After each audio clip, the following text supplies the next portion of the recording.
The morning Marcus died, Dylan Matthews watched the paramedics cover the love of his life with a white sheet, and something inside him went quiet forever. That was 18 months ago.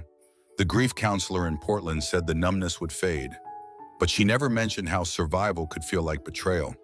Dylan's name is Dylan Matthews, and at 28, he learned that love doesn't prepare you for loss. It just makes the silence louder. Marcus had been everything. The artist who painted murals across Southeast Portland's coffee shops. The man who convinced Dylan to quit his corporate design job. The voice that said, "You're enough," when Dylan's anxiety whispered otherwise. When Marcus was gone, Dylan discovered how quickly a life could unravel. The medical bills consumed their savings. The life insurance barely covered the funeral. So Dylan did what desperate people do. He sold their loft in the Pearl District and moved to Austin, Texas, where the cost of living wouldn't crush him and where every corner didn't whisper Marcus's name. The Austin LGBTQ Community Center needed a part-time program coordinator, and they were willing to hire someone whose references came with gentle warnings about recent personal challenges. The pay was modest, $15 an hour for 30 hours a week, but it gave Dylan purpose again. Every morning, Dylan took the bus from his studio apartment in East Austin to the community center downtown. He always got off at the Texas State Capitol stop to walk the last 6 blocks. Austin's heat was different from Portland's rain, drier, more honest somehow. That's how Dylan first noticed Jerome. The older man sat on the same bench outside the Austin Public Library every morning, a black man with silver hair and patient eyes. He wore a faded denim jacket regardless of the weather and kept a small paper coffee cup beside him. Jerome never called out to passers-by or held up signs. He just sat there, quiet and dignified, watching Congress Avenue come alive. Something about Jerome reminded Dylan of his grandfather, the gentle nod he gave to people who walked past, especially those who pretended not to see him. The first time Dylan stopped, he didn't know what to say. Marcus had always been the one who talked to strangers. Dylan just dropped a $5 bill into Jerome's cup and mumbled something about having a good day. Jerome looked up with warm brown eyes and said, "Thank you, son. You've got a kind spirit." After that, it became routine. Every morning, Dylan stopped by Jerome's bench, dropped in whatever cash he had. They started talking. Dylan learned Jerome's name was Jerome Williams.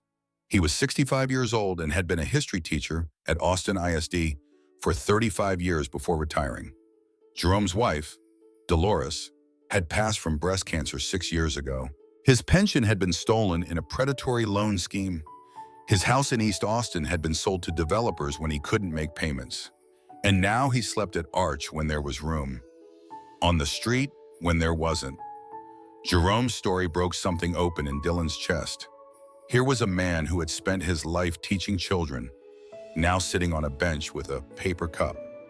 The injustice made Dylan angry in ways he hadn't felt since Marcus died. "You should have a home," Dylan told Jerome one humid September morning. Jerome smiled, the same gentle expression Dylan had seen every morning. "Life teaches us what we need to know. Dylan, the Lord sent you to me, didn't he?" Dylan, it didn't feel like much of a blessing. But Jerome always seemed grateful, always asked about Dylan's work at the community center, about how he was healing from whatever loss had brought him to Austin.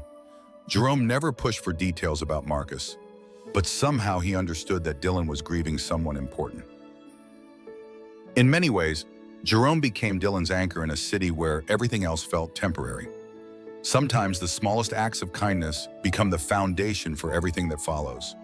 Subscribe to Heart Stories for more tales of unexpected connections that change everything.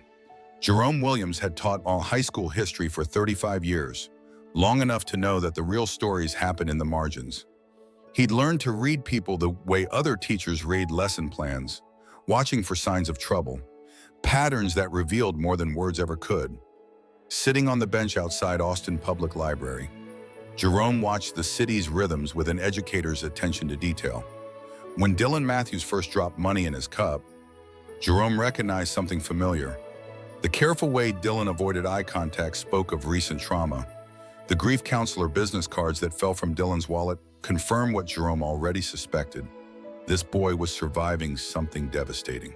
As weeks passed, Jerome learned that Dylan worked at the Austin LGBTQ Community Center, coordinating support groups and managing volunteers. Dylan spoke carefully about his job, with the precise enthusiasm of someone rebuilding their sense of purpose. But Jerome heard what Dylan didn't say. The way Dylan's voice caught when mentioning community, the loneliness that clung to him. Jerome had taught enough young people to recognize survivors' guilt when he saw it. During their third week of conversations, when Dylan mentioned moving to Austin from Portland, Jerome's heart stopped. Dylan's answer confirmed Jerome's growing suspicion. "My partner died in a car accident," Dylan said quietly. "Marcus Rivera. He was an artist, painted murals around the city. I couldn't stay there anymore." Jerome's hands trembled slightly as he processed this information. Marcus Rivera. The name was etched in Jerome's memory from his teaching years. Jerome remembered Marcus clearly now.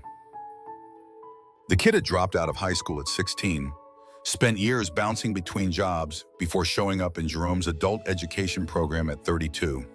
Marcus was talented, artistic, but carried shame about his education level. Jerome had worked with Marcus for 8 months, not just on academic skills, but on believing he was worth the effort. When Marcus finally passed his GED, he'd hugged Jerome and said he was moving to Portland to start over. Jerome had given him a small notebook that day, told him to fill it with stories worth telling. Now Jerome sat across from Marcus's grieving partner, and Dylan had no idea of the connection. Jerome's instinct was to tell Dylan immediately, but he had learned to trust his timing. Dylan was still too raw, too fragile. The revelation needed to wait for the right moment. What couldn't wait was Jerome's growing concern about Dylan's workplace.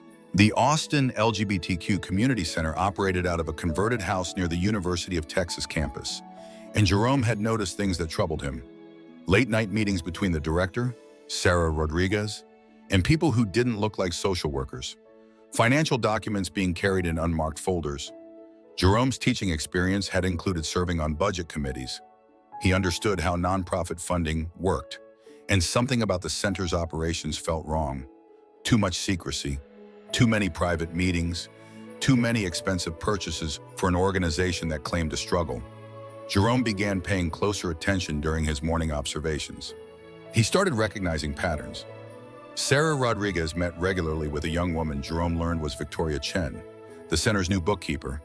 Jerome also noticed that Sarah often met with 2 men who didn't appear to have any connection to LGBTQ advocacy. The teacher and Jerome couldn't ignore these observations.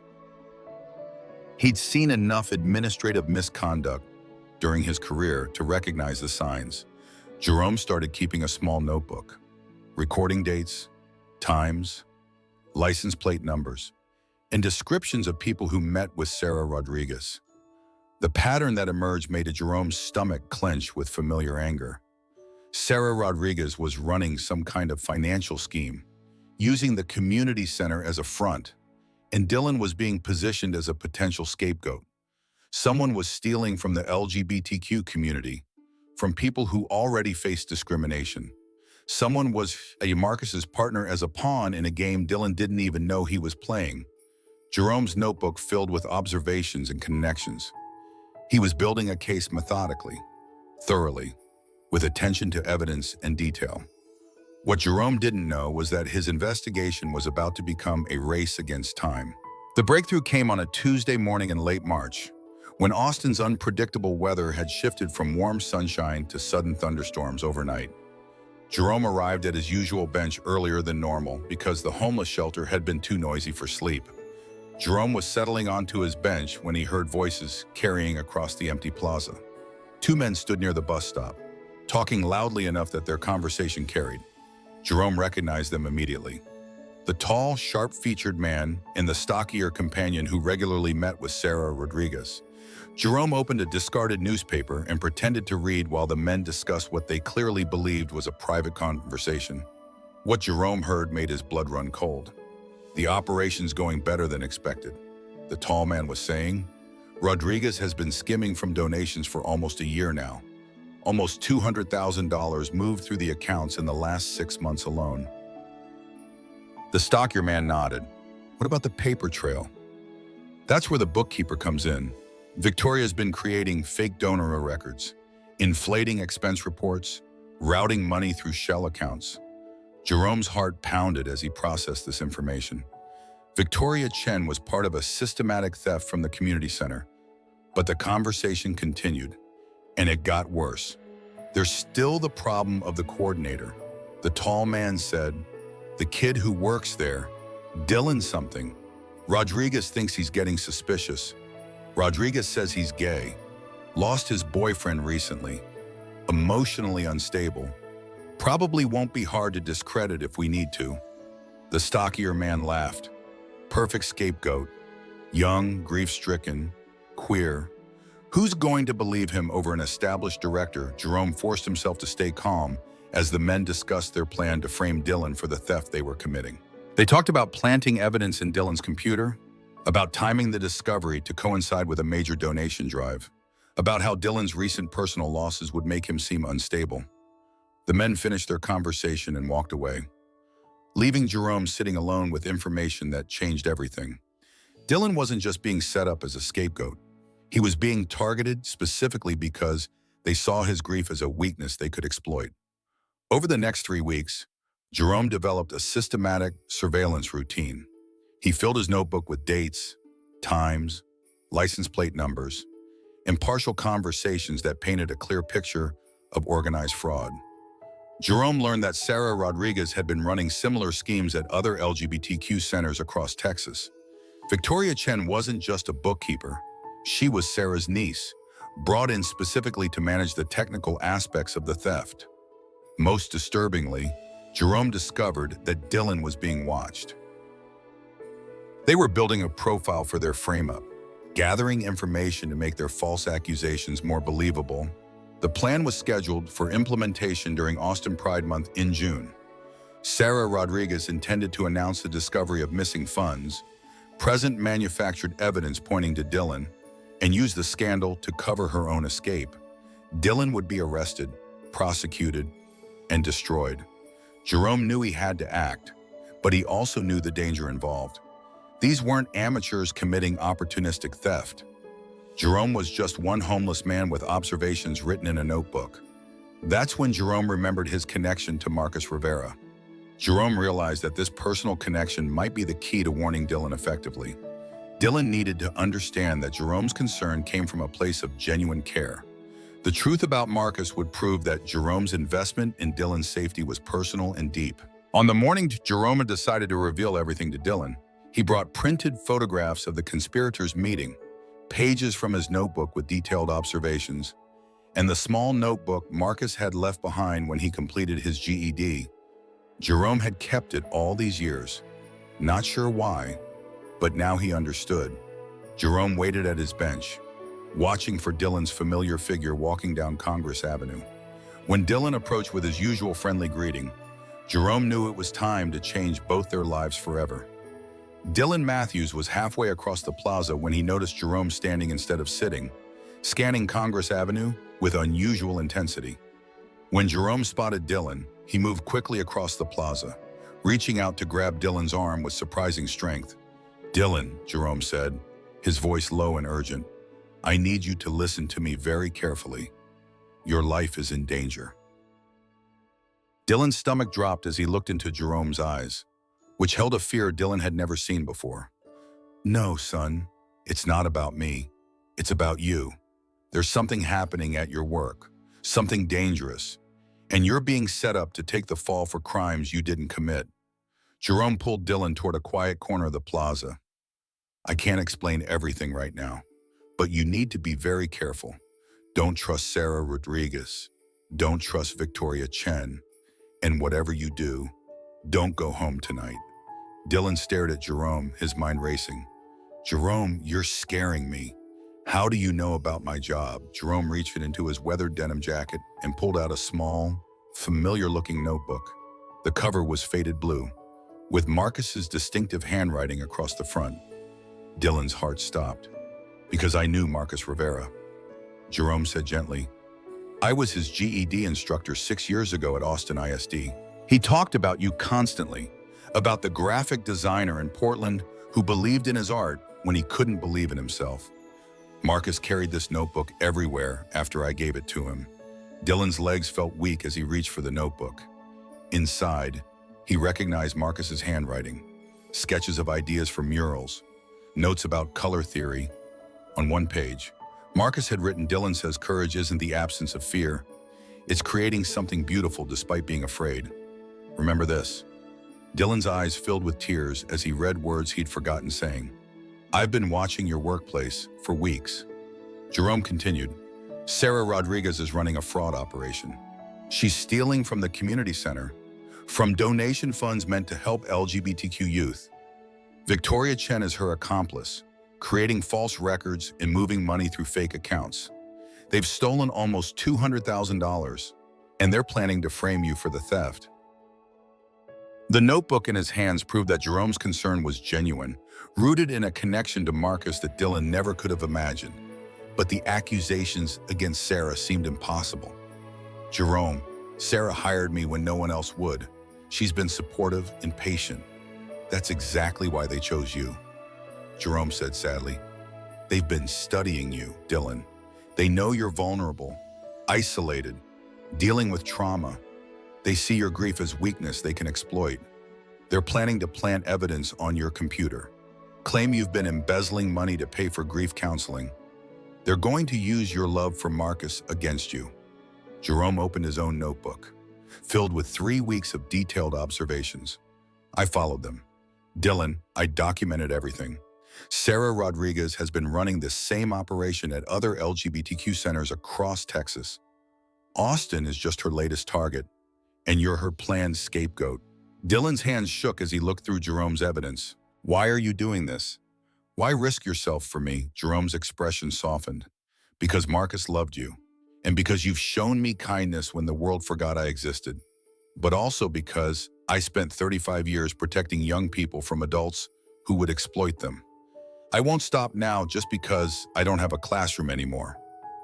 "There's more," Jerome continued. "They're not just planning to frame you for theft. I heard them talking about making sure you can't defend yourself. Dylan, they're planning to hurt you, maybe kill you, and make it look like suicide."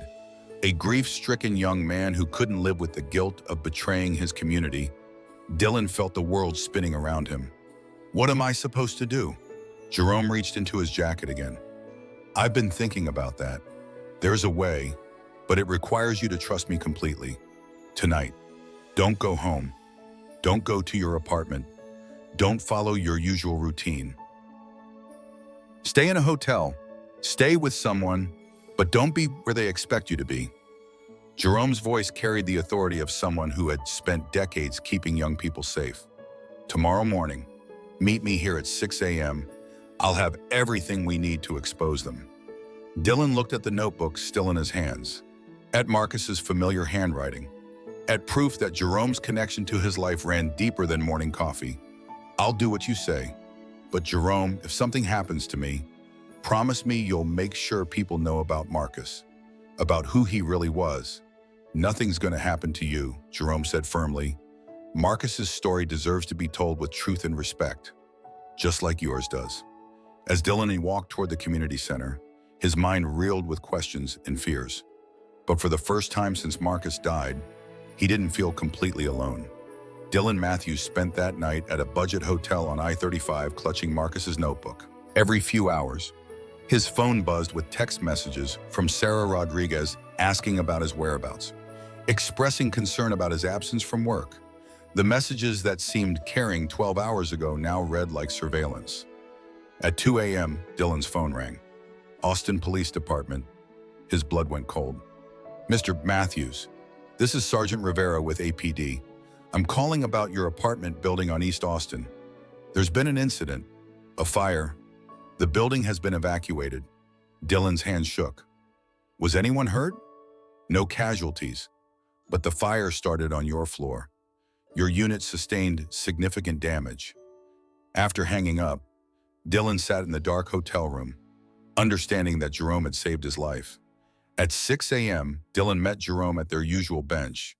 Jerome stood up when he saw Dylan approaching, relief visible on his weathered face.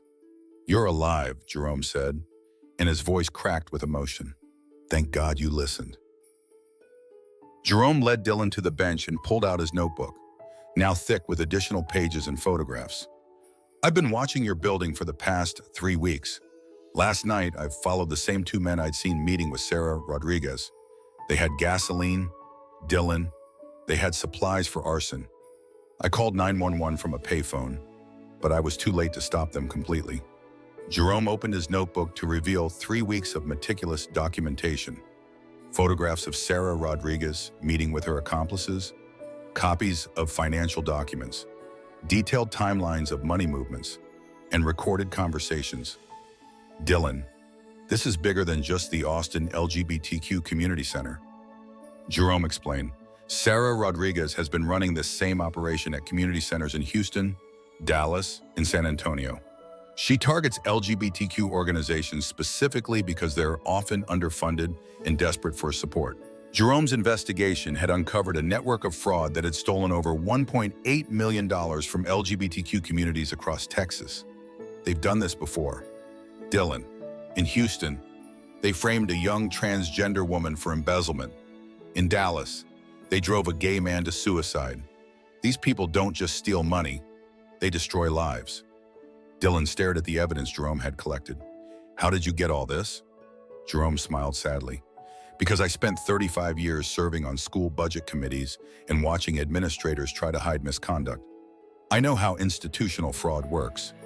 But more than that, Jerome continued, I recognize the pattern because I failed to stop it once before. There was a young teacher at my school who got set up by administrators stealing from federal education funds. I suspected something was wrong, but I didn't act fast enough. I promised myself I would never watch that happen again and stay silent. Jerome and Dylan spent the next hour organizing the evidence into clear, undeniable proof of the criminal conspiracy. Then they walked together to the Austin Police Department, where Jerome presented his documentation to Detective Sarah Kim, a financial crime specialist who immediately recognized the scope of the operation. Within hours, federal investigators were involved. Within 2 weeks, the entire network was arrested during coordinated raids across Texas. The trial lasted 6 months. Sarah Rodriguez received 15 years in federal prison. Victoria Chen received 12 years. Their accomplices received sentences ranging from 8 to 20 years. But the real victory wasn't just justice for the criminals. Jerome's investigation sparked a statewide review of nonprofit financial oversight, leading to new protection systems for LGBTQ organizations. Dylan testified before the Texas legislature about institutional fraud targeting marginalized communities. During the recovery period, Austin's LGBTQ community rallied around both Dylan and Jerome. When community members learned that a homeless man had single-handedly exposed the fraud and saved their center, they organized support that transformed Jerome's life completely. A crowdfunding campaign raised enough money for Jerome to secure permanent housing near Mueller District. Austin Community College offered Jerome a position teaching GED preparation, returning him to the classroom where he belonged. Dylan's life changed too, but in ways that honored both loss and growth. He was promoted to program director at the rebuilt community center. But more importantly, he started a grief support group specifically for LGBTQ individuals who had lost partners. Marcus's notebook became the foundation for a memorial scholarship fund. 2 years later, Dylan and Jerome meet every morning at the same bench outside Austin Public Library. But now their conversation happens before Jerome walks to his job and Dylan heads to his office. You know what I learned from all this, Dylan said on a recent morning. Marcus always told me that love creates ripples, that caring about someone changes not just them, but everyone they touch afterward. I thought that died when he died. Jerome nodded thoughtfully, but it didn't die, did it? It just found new ways to move through the world. Dylan smiled, understanding now how Marcus's love had traveled through Jerome's classroom, through years of students, until it reached Dylan again when he needed it most. The kindness you showed me wasn't random. Jerome continued, it was Marcus's love completing a circle, coming back to protect you when you were most vulnerable. Sometimes the people we love keep taking care of us long after they're gone, through connections we never could have imagined.